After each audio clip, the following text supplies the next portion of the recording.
Hey Morphers, I'm Katrina from Studio and financial coach to small business owners with today's Daily Decision, Personal Finance Edition. Now, I want to talk to you all briefly about an IRA, and this is part of your retirement planning. Now, IRA stands for Individual Retirement Account. It is separate from your employer-sponsored 401k, which means that for this IRA account, your employer will not be contributing any dollars to this account. It is fully funded by you. Now, for contribution limits for 2026, if you are 50 years of age and younger, your contribution limit is $7,500. Now, if you are over the age of 50, you have what they call a catch-up, which means that you can put additional funds into that over that normal contribution limit. For this year, that catch-up amount is $1,100, which means you get a total of $8,600 to put into this account on an annual basis.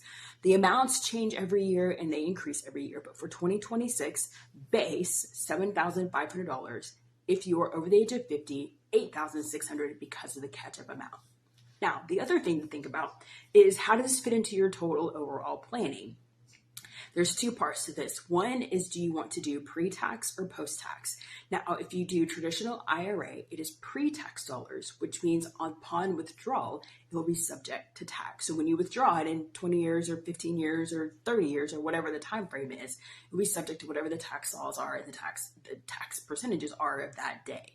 If you do post-tax, meaning a Roth IRA, which means the dollars that you contribute to it have already had taxes applied to it. So whatever your paycheck is, and then you'd contribute to it upon withdrawal, pending making sure that you meet all the requirements, tax-free. So if you withdraw it in 10, 15, 20 years, whatever, tax-free on that amount that you are withdrawing because it's the principal that you are putting into it. The other part of this is, how does this plan even fit into your overall financial picture?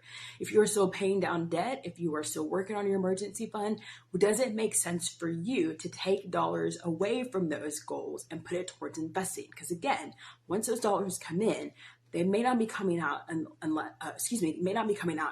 without being heavily penalized and heavily taxed. So things to keep in mind. I know we have this grand idea that we need to invest, which is true, we do.